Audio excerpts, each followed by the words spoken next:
আসসালামু আলাইকুম। বাংলাদেশ জাতীয়তাবাদী দল বিএনপির চেয়ারপারসন জনাব তারেক রহমান। প্রধানত আপনাকে উদ্দেশ্য করে আমি অবুঝের বয়ান। একজন মানুষ বছরের পর বছর ধরে, যুগের পর যুগ ধরে নিজের সর্বস্ব উজাড় করে যাদের তোড়ে তার সবকিছু বিলিয়ে দিল, হঠাৎ করে কেন সে উল্টাপাল্টা কথা বলছে একবারও জিজ্ঞেস করার প্রয়োজনও অনুভব করেন না। ইহা আর যাই হোক, আমি মনে করি ইহাকে রাজনীতি বলে না। আমরা যারা রাজনীতি করি তাদের অধিকাংশই পরিবারকে যে সময়টা দেই তার 20%ও পরিবারকে দেই না, যে সময়টা রাজনীতির সাথে দেই। রাজনীতিটা হয়ে যায় পরিবার। একে অন্যের ভাগীদার, সব কিছু সুখ দুঃখের ভাগীদার হওয়ার কথা ছিল। কিন্তু এখানে দেখা যাচ্ছে যে বিচিত্র একটা ক্যারেক্টার মাননীয় ভারপ্রাপ্ত চেয়ারপারসন। এই যে জুলাই গণ অভ্যুত্থান, দলীয়ভাবে আমাদের অংশগ্রহণ কেমন ছিল, কি নির্দেশনা ছিল সেটা আপনি ভালো জানেন। কিন্তু এটা অস্বীকার করা যাবে না যে জুলাই অভ্যুত্থানে, শেখ হাসিনার পলায়নের যে অভ্যুত্থানে, সেখানে হাজার হাজার বিএনপির সমর্থিত নেতাকর্মী ছিল, প্রত্যক্ষভাবে সেই যুদ্ধে অংশগ্রহণ করেছিল। যার একমাত্র এই যে বিদ্রোহের একমাত্র কারণ ছিল, আপনি বিশ্বাস করেন, ৭১ নয়, আপনার ইনসাফ নয়, আর কিংবা এই ভাষাগত বিষয় নয়, মানুষ একটা বৈষম্যের মানুষ। এই যে ব্যবধান একে অন্যের সাথে, অর্থনৈতিক যে বৈষম্য, দ্রব্যমূল্যের যে ঊর্ধ্বগতি সহ সার্বিক যে বিচার ব্যবস্থা, এমন একটা জগাকৈচির অবস্থায় কোনো জবাবদিহিতা নাই, সেই জায়গা থেকে মানুষ একটা ন্যায় আর ইনসাফের রাষ্ট্র গঠন করতে চায়, এবং সেই আন্দোলন সফল হয়েছিল কাদের জন্য? ইনকিলাব জিন্দাবাদ, সেই স্লোগানে। এখন আসলে ইনকিলাব আর শব্দে কিছু আসা যায় না, যা আসে তার অনুভূতিতে। যে স্পিডে ২৪-এর কোন অভ্যুত্থান সংগঠিত হলো, আপনার কি প্রয়োজন আছে আমাদের টুকু সাহেবের?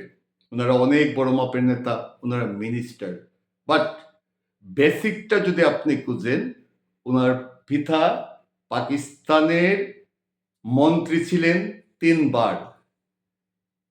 এই যে আপনারা শেখ হাসিনার ভাই শেখ কামালের ব্যাংক ডাকাতির ইতিহাসের কথা শুনেন না? যেদিন ব্যাংক ডাকাতি করা হয়েছিল সেদিন গাড়িটা ড্রাইভ করেছিলেন এই টুকু সাহেব। উনি বাম ঘরানার রাজনীতি করতেন। আসলে সর্বত্র যে বাংলাদেশি জাতীয়তাবাদ, যেটা বিএনপি গঠিত হয়েছে, সেটা মূলত ইন্ডিয়া এন্ট্রি যে মানুষগুলা, বা এভাবে আমাদের সদ্য কলিমুল্লাহ স্যার বলেছিলেন, বাংলাদেশের যদি রাজনৈতিক সংগঠন থাকে সেটা একটা আছে, সেটা হচ্ছে আওয়ামী লীগ। আর বাকি যেগুলো আছে সেটা এন্ট্রি আওয়ামী লীগ। এন্ট্রি আওয়ামী লীগ মানুষগুলা বিএনপিকে সাপোর্ট করে, যারা মেন্টালি এন্ট্রি ইন্ডিয়া। শ্রদ্ধেয় চেয়ারপারসন, যখন কিছু বুঝতাম না, সেই ৯০ থেকে যখন স্লোগান ধরতাম একাধারে, ঘন্টার পর ঘন্টা, মাসের পর মাস, বছরের পর বছর এই সুনামগঞ্জ বিএনপি রাজনীতিতে এক নাগাড়ে স্লোগান ধরতাম, রুশ নয়, ভারত নয়, এদেশ মোদের বাংলাদেশ, রুশ ভারতের দালালেরা হুঁশিয়ার সাবধান। এই যে স্লোগানগুলো, তখন ভারতের সাথে আমাদের কি প্রবলেম ছিল সেটা আমি জানতাম না, কিন্তু এই যে স্লোগান দিতে দিতে অভ্যস্ত হয়ে গেলাম, মেন্টালিটি সৃষ্টি হয়ে গেল এন্ট্রি ইন্ডিয়া। এই মেন্টালিটি সংগঠন আমাকে এইভাবে সৃষ্টি করেছে। এখন হঠাৎ করে আসে দেখি সংগঠন ইন্ডিয়া প্রীতি পরিলক্ষিত হয়। বিশ্বাস করেন তখন ভালো লাগবে না। এই যে জুলাই অভ্যুত্থানে কেন অংশগ্রহণ করেছিল, যে পুরনো যে রাজনীতি আছে সেই রাজনীতিগুলা বাদ। এই যে বিডিআর এর নাম পরিবর্তন করে বিজিবি রাখা হয়েছে না? কেন? পুরানা শব্দগুলো যখন এক ধরনের কলঙ্কিত অথবা বেলুলস হয়ে যায়। আপনি বলবেন ইনকিলাব মানে বিপ্লব, তাহলে বিপ্লব বলবো, ইনকিলাব কেন বলবো? বিপ্লব বলতে যে বিষয়টা মাত্র শুনতে শুনতে এটা কার্যকারিতা হারিয়ে গেছে। আপনি বললেন যে ইনসাফ, আমাদের আপনার ন্যায় বিচার। ন্যায় বিচারের শব্দ শুনতে ন্যায় বিচার মানুষের কাছে একটা ভয়ংকর একটা ব্যাপার মনে হয়, ন্যায় বিচারের নামে যা চলে। এখন এই শব্দগুলো দিয়ে কেন বিরোধ সৃষ্টি করা হচ্ছে? আপনি যারা ২৪-এর গণঅভ্যুত্থানে অংশগ্রহণ করেছে, আমি উইথ রেসপেক্ট করে বলতেছি, ৭১ এখানে টেনে আনা অবান্তর, অমূলক, কোনো প্রশ্নহীন। আজকে এই যে এত ভোট জামাত পেল, সবাই কি জামাত শিবির হয়ে গেছে? হয় নাই। এই ভোটগুলা আপনার জাতীয়তাবাদী মাইন্ডের মানুষগুলোই, যারা একটা পরিবর্তন চায়, ছাদাবাদ মুক্ত বাংলাদেশ চায়, দখলদার মুক্ত বাংলাদেশ চায়, একটা শান্তির বাংলাদেশ চায়। সেজন্য এই অভ্যুত্থান।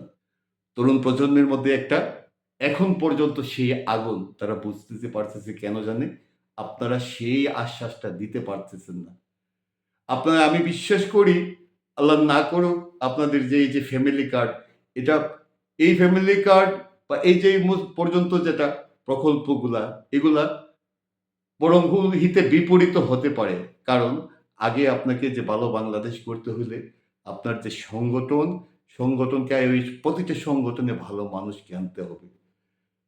আপনি সংগঠনের চেয়ারপারসন হিসাবে দীর্ঘ ১৭ বছর পরে লন্ডন থেকে এসে আপনি খোঁজ নিলেন না এই সংগঠনে কে কারা। যদি সঙ্গে একটা কথা বলেন যে যার ব্যক্তিত্ব আছে, আমি সংগঠনের জন্য কাজ করব। সংগঠন যদি আমার কাজে মূল্যায়িত করে, আমি অত মূল্যায়িত হব। এখন এই স্বীকৃতিটা আদায় করতে যাইয়া যদি আপনার ব্যক্তিত্ব বিসর্জন দিয়ে কোনো বাইয়ের পিছে ঘুরতে হয়, যদি এই ক্রেডিটটা নিতে গিয়ে যদি আপনার যে লক্ষ লক্ষ টাকা ব্যয় করতে হয়, তখন এই টাকাটা ইনকাম করতে গেলে অসৎ পথে উপার্জন করতে হয়। এই যে ট্যাকটিক্সের যে রাজনীতি, আমার মনে হয় ২৪-এর গণঅভ্যুত্থান পরে পুরাতন দেনদারানার এই রাজনীতি চালু রাখলে এমনও হতে পারে আওয়ামী লীগের মতো বিলুপ্ত হয়ে যেতে পারে, আল্লাহ না করুক। এত বড় বড় এত বড় সংগঠন কিভাবে হবে? একটু কান পেতে মানুষের আর্তনাদ শুনুন। জানেন রাজাকার শব্দটা গালি। রাজাকার শব্দটা গালি জানার পরেও আপনি বাজায় তালি। যে মহিলাদেরকে বলেন যে পর্দা, বুরকা যারা ভয় পায়, তারা স্বাধীনভাবে চলতে চায়, ওই সমস্ত মহিলারা এসে বলতেছে যে দাঁড়িপাল্লার কথা, সে তার ড্রেস আপের কথা সে এখানে নিরাপদ মনে করতেছে। সেইটা বিশ্বাস করতেছে। এখন যে আপনাদের গভর্নমেন্ট চলতেছে, এখন পর্যন্ত চাঁদাবাজির কলঙ্ক থেকে মুক্ত হতে পারেনি। কিন্তু মানুষ ওই জায়গাটায় বিশ্বাস করেছিল অন্তত ঘুষ দুর্নীতিমুক্ত একটা বাংলাদেশ উপহার পাবে। প্লিজ, আমি বিশ্বাস করি যে জুলাই সনদে ভালো হওয়ার, একটা ভালো রাষ্ট্র গড়ার যে রুটম্যাপটা করা হয়েছে, দয়া করে এটায় অংশগ্রহণ করুন। কারণ আমরা তো আপনাকে মুখ দিয়ে বিশ্বাস করতে চাই। দলীয়ভাবে আপনার কথা কতটুকু পালিত হয়েছে, কতটুকু, এই বিষয়গুলা এখানে আনার প্রয়োজন নেই। কিন্তু রাষ্ট্রীয়ভাবে আপনি যে কথাটা দিবেন, আপনি বলেছেন আপনি বলেছেন যে হার পক্ষে ভোট দেওয়ার জন্য আমরা সহ কোটি কোটি মানুষ হার পক্ষে ভোট দিয়েছি। বাস্তবায়িত হলে আপনি যেখানে শপথ করার কথা, আপনি সেখানে শপথটা করা উচিত ছিল। এই যে আজকে প্রতারণা বলতেছেন মেজর হাফিজ, যে যদি এটা রাজি না হতেন তাহলে নির্বাচন দিত না।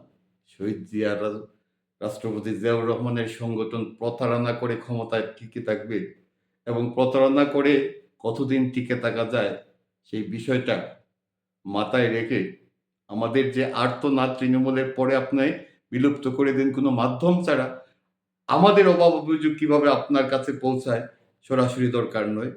এই এক অন্তত অনলাইনের মাধ্যমে একটা ব্যবস্থা করে দেন।